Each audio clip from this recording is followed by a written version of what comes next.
बिहार के मुख्यमंत्री नीतीश कुमार एक बार फिर अपनी सुर बदलते नजर आ रहे हैं। नीतीश कुमार ने हरियाणा के कैथल में होने वाले इंडियन नेशनल लोकदल यानी कि इनेलो के कार्यक्रम से दूरी बना ली है। यह कार्यक्रम इनेलो पूर्व उप मुख्यमंत्री ताऊ देवीलाल की जयंती पर हो रही है, जिसमें विपक्षी इंडिया गठबंधन के नेता भी पहुंचे हैं, लेकिन नीतीश कुमार इसकी जगह वह पटना में आयोजित पंडित दीनदयाल उपाध्याय की जयंती समारोह में शामिल होने के लिए पहुंच गए हैं।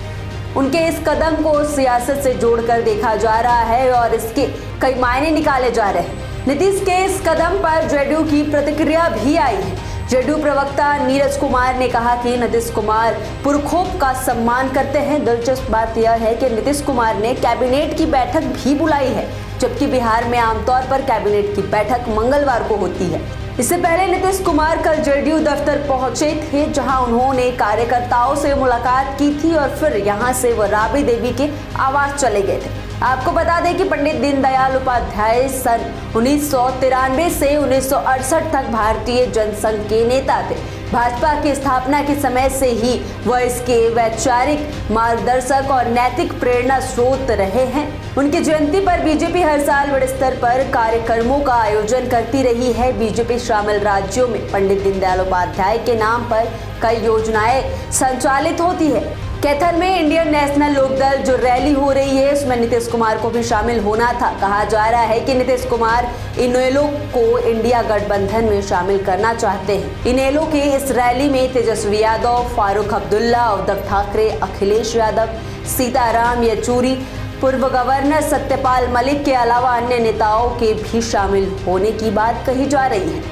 आपको बता दें, पिछले साल भी जब 25 सितंबर को इनेलो के चौधरी देवीलाल की जयंती पर फतेहाबाद में एक कार्यक्रम किया था, तो उसमें विपक्ष के कई नेता जुटे थे, जिसमें नीतीश कुमार, एनसीपी प्रमुख शरद पवार, शिवसेना के अरविंद सावंत, शिरोमणि अकाली दल के सुखबीर बादल और कम्युनिस्ट पार्टी के नेता सीताराम येचुरी शामिल थे। नीतीश ने हाल के दिनों कई ऐसे कदम उठाए हैं जिससे अटकलों का बाजार गर्म है।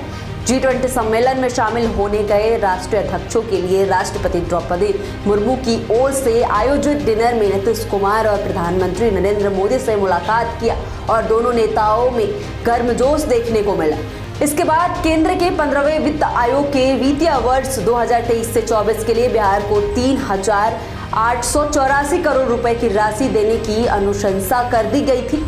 कुछ समय पहले जब इंडिया गठबंधन की कोऑर्डिनेशन कमेटी की पहली मीटिंग शरद पवार के आवास पर हुई थी, जिसमें जेडीयू अध्यक्ष ललन सिंह को पहुंचना था, लेकिन उससे पहले वह बीमार हो गए।